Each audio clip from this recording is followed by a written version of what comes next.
Hare Krishna, this morning we will be reading from Srimad Bhagavatam, first canto, chapter 5, the Pandavas retire timely, text 34. Om Namo Bhagavate Vasudevaya.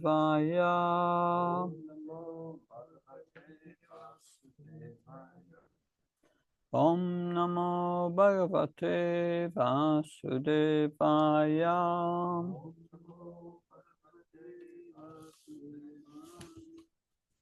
Om Namo Bhagavate Vasudevaya.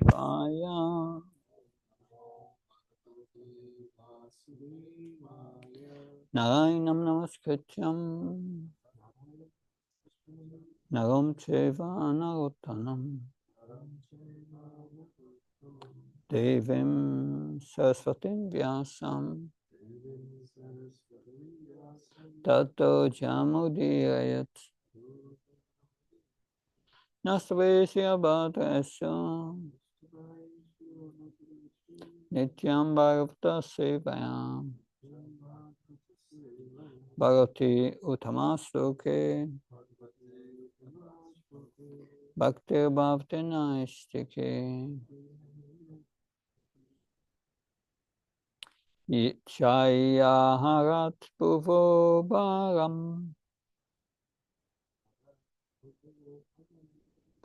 Tam Tanam Vichaha Vaja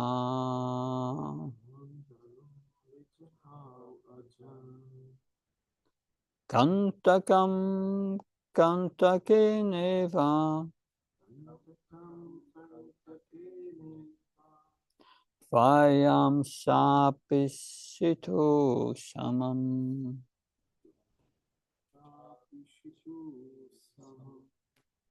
Chaya Harat Bhuvo Bharam Tam Tanam Vichaya Vaja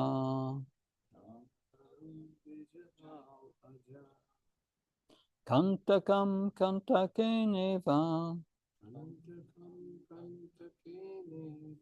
Tvayam Sapisitu Samam Chaya Harat Bhuvo Bharam Tam Tanum Vichaha Vaja Kantakam Kantake Neva Tvayam Sapisitu Samam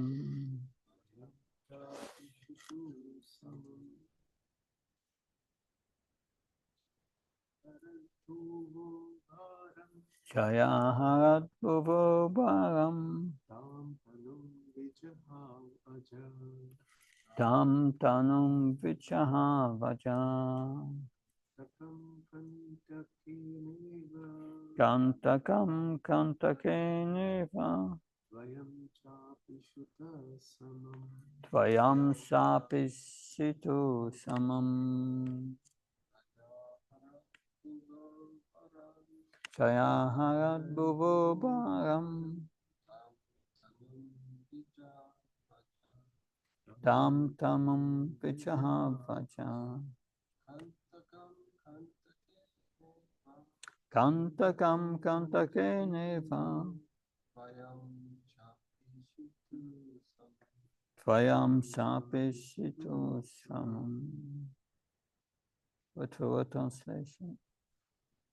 Jaya, that by which Arat took away Bhuva of the world, Bharam burden, Tam that, Tanum body, Vichaya relinquished, Aja the unborn, Kantakam thorn, Kantakena by the thorn, Eva, like that.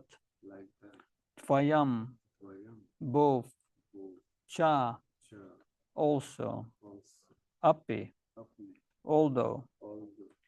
Ishitu, controlling. Samam, equal. Translation. Translation purport by A.C. Bhaktivedanta Swami Srila Prabhupada Ki. The Supreme Unborn Lord Sri Krishna caused the members of the Yadu dynasty to relinquish their bodies, and thus he relieved the burden of the world. This action was like picking out a thorn with a thorn, though both are the same to the controller. Purport. Srila Vishwanath Chakravarti Thakur suggests that the rishis like Saunaka and others who were hearing Srimad Bhagavatam from Sutta Goswami at Naimisaranya were not happy to hear about the Yadus dying in the madness of intoxication. To give them relief from this mental agony, Sutta Goswami assured them that the Lord caused the members of the Yadu dynasty to relinquish their bodies, by which they had taken away the burden of the world. The Lord and his eternal associates appeared on earth to help the administrative demigods in eradicating the burden of the world. He therefore called for some of the confidential demigods to appear in the Yadu family and serve him in his great mission. After the mission was fulfilled, the demigods, by the will of the Lord, relinquished their corporeal bodies by fighting amongst themselves in the madness of intoxication. The demigods are accustomed to drinking the samaras beverage, and therefore the drinking of wine and intoxication are not unknown to them. Sometimes they were put into trouble for indulging in intoxication. Once the sons of Kuvera felt the wrath of Narada for being intoxicated, but afterwards they regained their original forms by the grace of the Lord Sri Krishna. We shall find this story in the 10th canto. For the Supreme Lord, both the Asuras and the demigods are equal, but the demigods are obedient to the Lord, whereas the Asuras are not. Therefore, the example of picking out a thorn by another thorn is quite befitting. One thorn which causes pinpricks on the leg is certainly disturbing to the Lord, and the other thorn which takes out the disturbing element certainly gives service to the Lord. So although every living entity is part and parcel of the Lord, still one who is a pinprick to the Lord is called an Asura, and one who is a voluntary servitor to the Lord is called a Devata or demigod. In the material world, the Devatas and Asuras are always contending, and the Devatas are always saved from the hands of the Asuras by the Lord. Both parties are under the control of the Lord. The world is full of these two kinds of living beings, and the Lord's mission is always to protect the Devatas and to destroy the Asuras. Whenever there is such need in the world, and to do good to both of them.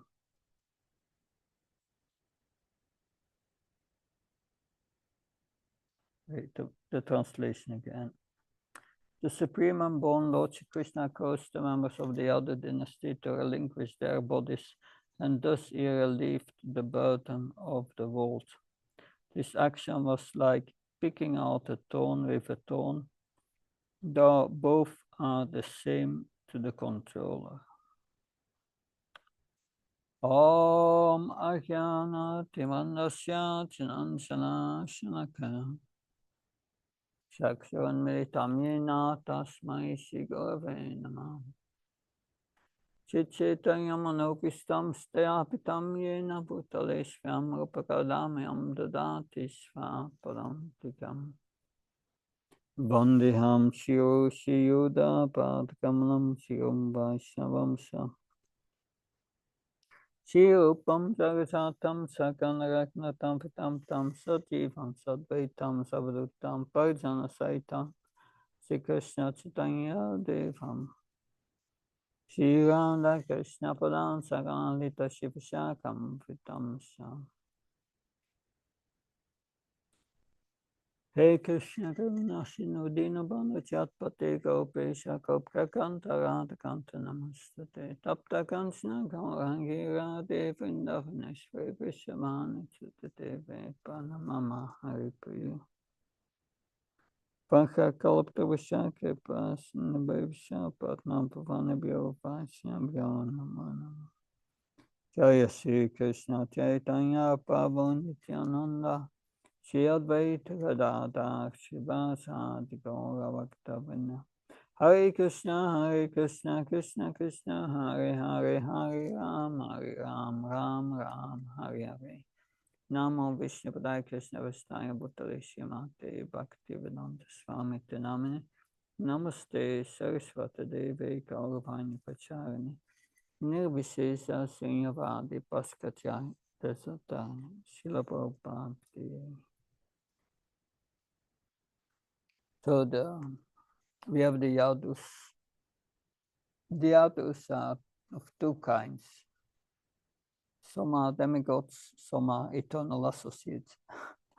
That we know that when Brahma went with the demigods to Svetadvip to pray to Kshirodakashayi Vishnu, then Brahma got in contact with Lord, with the Lord, and the Lord gave a message to all the demigods.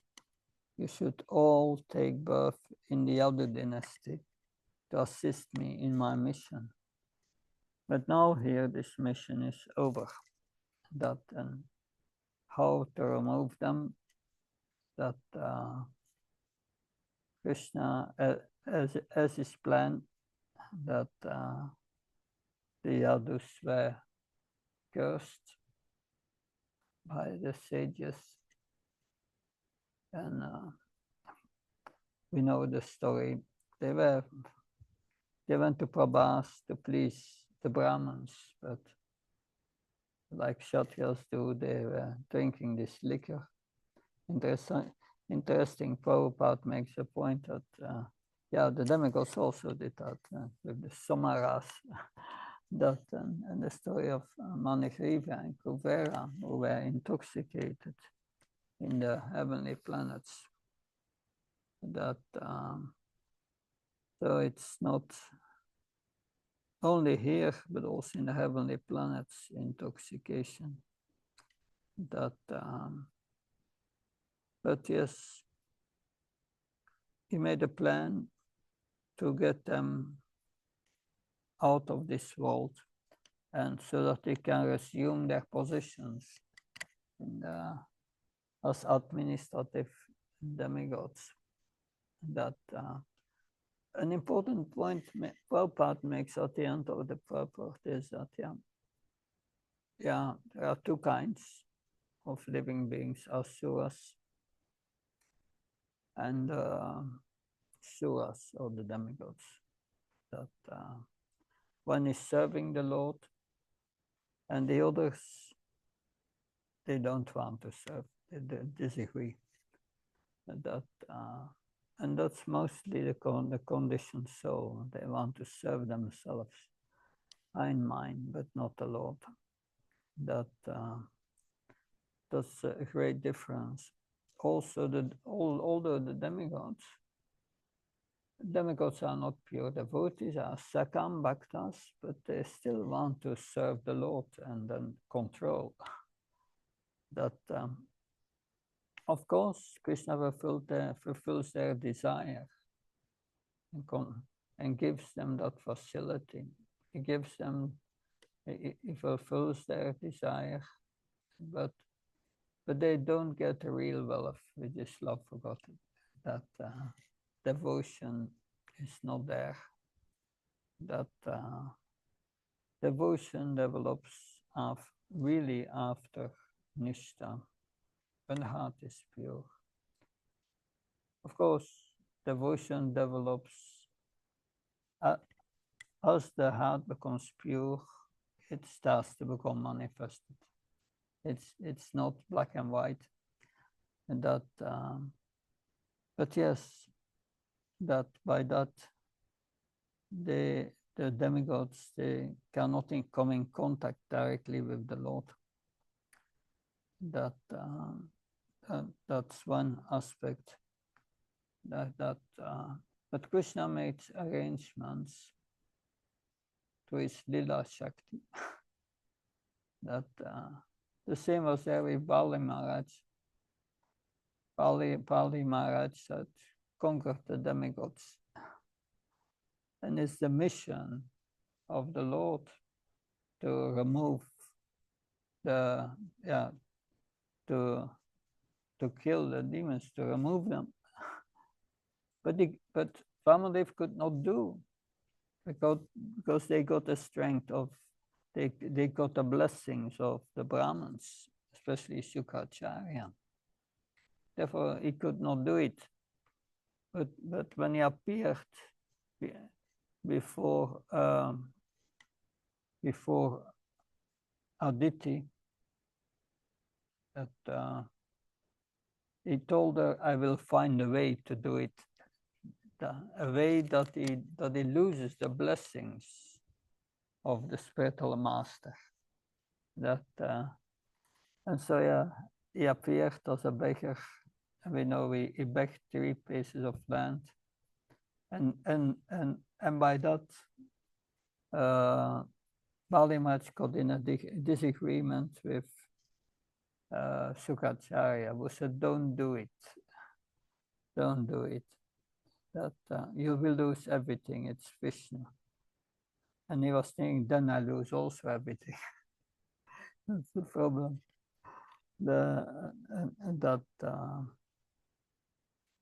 But Bali Maharaj said, you always taught me to worship Lord Vishnu. Lord Vishnu is the purpose of the Vedic sacrifice. And now Lord Vishnu is before me, and you say that I should not give. He said, I don't like it. I don't want a spiritual master like you. So that is how Lord Vamandev made an arrangement, but here the arrangement is different. It is Krishna creates that whole lila, that Samba dressed as a woman comes before the sages with some youngsters, and they are asking the sages that this girl will soon give birth to a child. Will it be a boy or a girl? That when Sridhar Maharaj came from Canada to Mayapur to leave his body, that we were waiting there with hundreds of devotees, thousands of devotees actually, when the ambulance arrived and it was brought before the deities. But then a few hours later, he was in his room and he fell unconscious. And because he had this liver disease, his belly was swollen. And when he regained consciousness, a doctor was with his stethoscope on his belly, hearing. And when he came to consciousness, Sridhar Swami asked, "Will it be a boy or a girl?" And everyone was laughing. even is going to leave his body, but his sense for humor is still there. Is amazing. That that was the same there, and the sages then became very grave and cursed the Yadu dynasty. That he said this girl will give birth to an a piece of iron, which will be the cause of the destruction of the Yadu dynasty. And when King Ugrasena was informed, he became very worried. He ordered to pulver the the the entire lump of iron, to grind it in little pieces like powder, and they threw it in the ocean, and there was a little piece left which they threw also in the ocean, which was eaten by a fish, and the fish was then caught by a fisher, a hunter, and he found the little piece and put it on an arrow, and then later it was shot into Krishna's feet. That and Krishna left, so-called, this planet. Because for many that's a bewilling person, Krishna leaving his body. But Krishna is everywhere, everything. He cannot leave anything. He's everything. It's just a pastime. That goes beyond our logic. It's translogical. But yes, then Ugrasena ordered all the Yadus in the Sudharma assembly hall. He said, we have been cursed. Now we should beg for the mercy of the Brahmins. And he ordered them to go to Prabhas and to do austerities. But instead of austerities, they were drinking liquor. And they became drunken and took bamboo sticks from which was growing at the shore of the sea, but all the grinded iron has been grown in these bamboo sticks, and by that they became very sharp. And drunken, they started to fight with each other, because Kshatriyas, they like to fight, and then they were drunk. Then it comes up that and because being drunk is a mode of ignorance, and that mode of ignorance, and then they like to fight. But when I met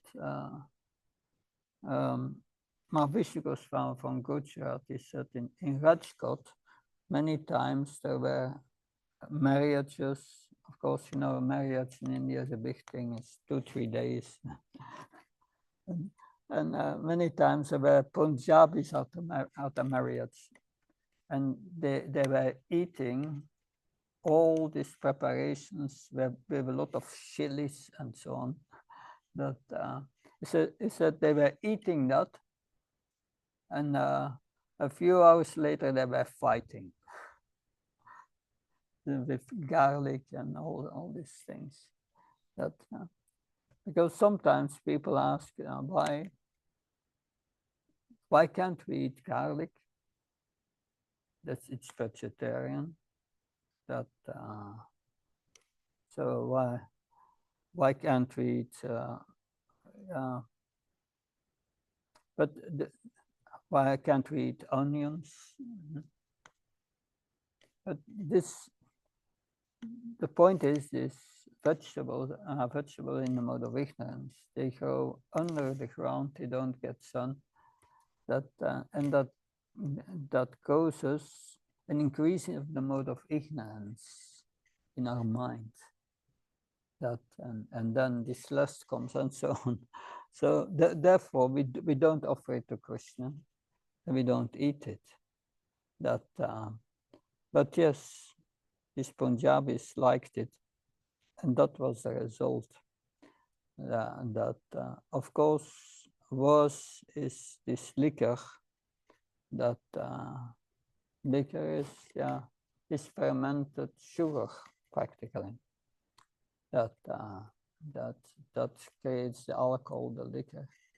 That therefore, if we eat too much sweet, it's like taking alcohol. So we have to be careful. that then you eat a lot of sweets, and the world becomes very beautiful.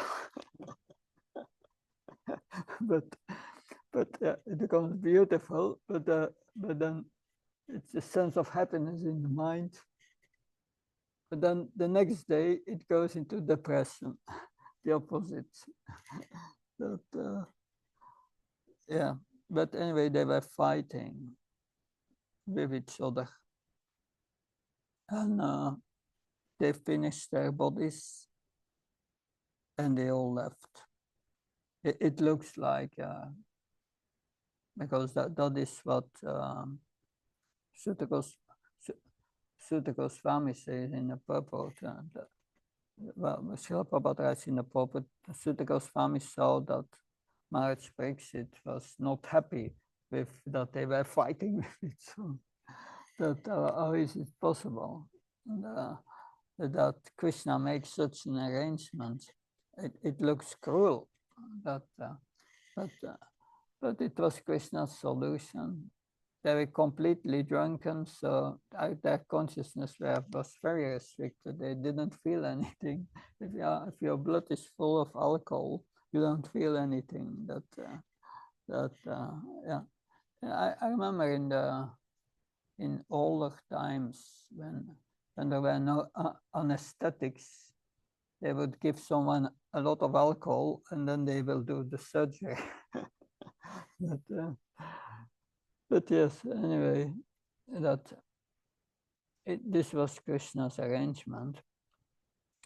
By that they could go back to their superior position in heaven, a better position. So yes, at the end of the purport, and that's an important principle which is made here, that for the Supreme Lord, both the Asuras and the demigods are equal. That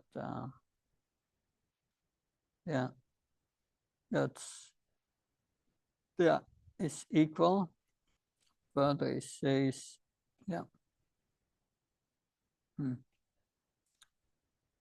So it says, he protects the devotees, destroys Asuras, just to do good to both of them, to do good. That's a theological concept. Some say God is love. Some say God is all good. God is all good. That's important.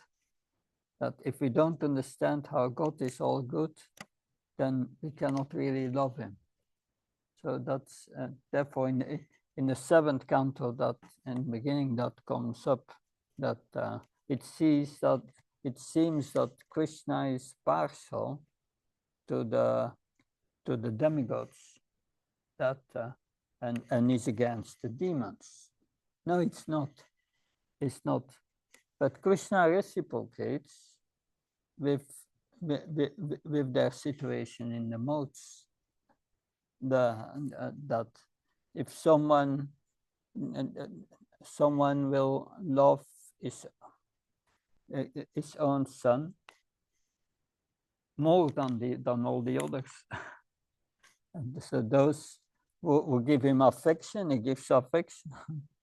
Those who don't want him, he reciprocates also. I don't want you either. It's just a reciprocation with the modes. Those in the mode of goodness, Krishna reciprocates difference on those in the mode of passion and ignorance. But it's equal to all. It's everyone has a choice. I want to be in goodness, or I want to be in passion or in ignorance. That's up to the living entity to decide. That, but then there is this point of picking out a thorn with a thorn. That yeah, sometimes that's needed. I did it a few times with a special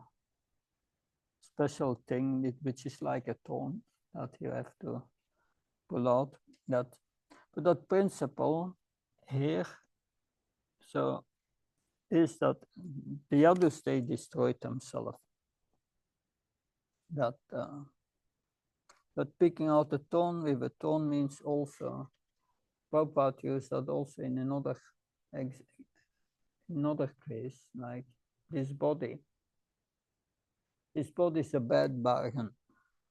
That it's made of material energy, gives us this stress, so many things.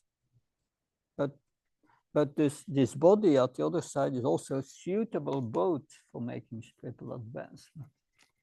So we can use the body to make spiritual advancement. And that is the best use of a bad bargain.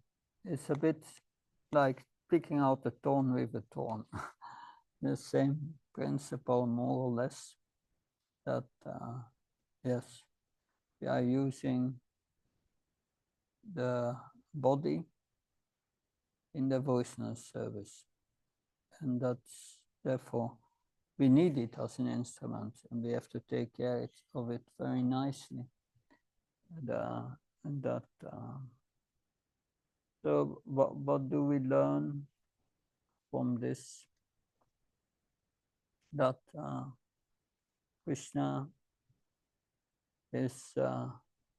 makes always arrangements to his lila in various ways. Krishna is all good. That his killing for the demons is his mercy, and his protection of the demigods. That and picking out a thorn with a thorn. We use this body, everything we have, in Krishna's service. That is the best use of a bad bargain. So these are certainly important principles. Okay. Is there anything else we can learn from it? The demigods are always they're mostly in the mode of goodness? Yeah, the demigods are mostly in the mode of goodness, mostly, yes. And the demons mostly in the mode of ignorance? Passion, ignorance, the demons, yeah. A lot of passion also. They have some intelligence. Yeah, they have material intelligence, the asuras,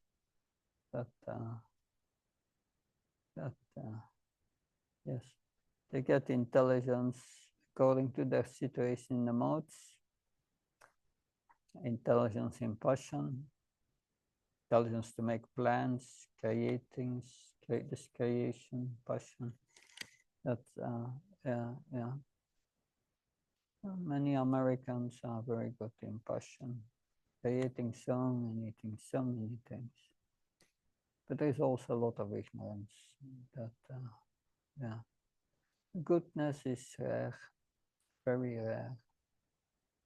That people in goodness giving up sinful activities which causes passion and ignorance. That can be peaceful. That's yeah, not attached to things in this world. That's goodness. That's you don't find practically. And by what Gita says, in goodness one can see things as they are. As with one is not in goodness, and you cannot see these things. But cannot understand transcendental knowledge either. That yes.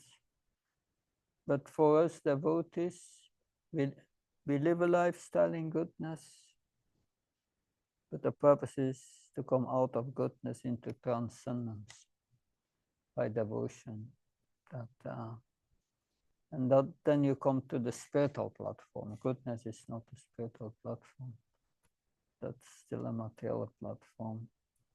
But it's the best mode and the best way of living in this world, in goodness. It's a science to be learned. Yeah. Bhagavad Gita gives a lot of good advice. Something else?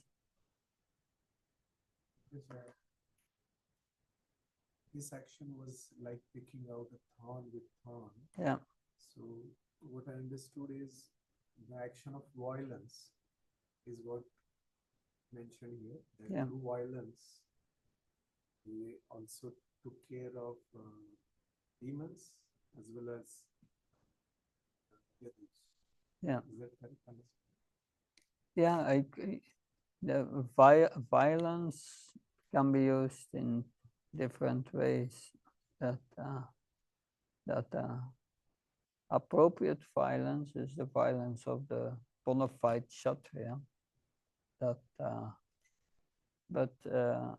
here, this was not a bona fide violence. This was in passion and in ignorance. And they destroyed each other.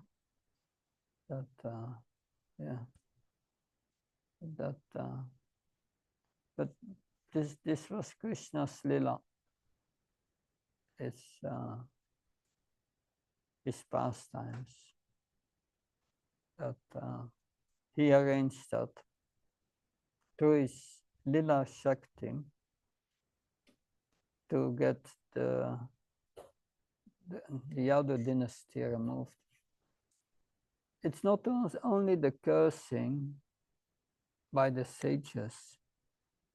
It was also when Krishna, after the war, went to pacify and console Dhritarashtra and Gandhari.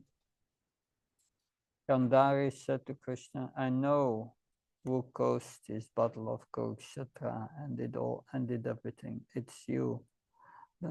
Therefore I curse you that your entire dynasty will vanquish. And Krishna said, oh, that's very good. I was just thinking how I'm going to remove these Yadus because they are becoming too powerful. They are too powerful. They are going to get, they did their job, but now if they remain, they are going to cause so many troubles because they are too powerful. And nobody could defeat them. So the only possibility was that they defeat themselves. And Krishna arranged for this, that they got drunk and then they finished each other. The understanding of he relieved the burden of the world. It's same, right? Like meaning now they have completed their duties. Now it is a burden because they become so powerful. Yeah, they could become more arrogant. That's right. That's right. The burden was removed from the earth, but then they would become a burden if they would not be removed. That their job was done, their service was done. You go back to your service in the heavens. And from a material point, it looks very strange because one is skilled, but then we are not a body, we are spirit soul. They get back their heavenly heavenly body immediately after. They are killed and they are free to go to heaven. Like Manakriva and Kuvera, who appeared from these trees and they went to heaven.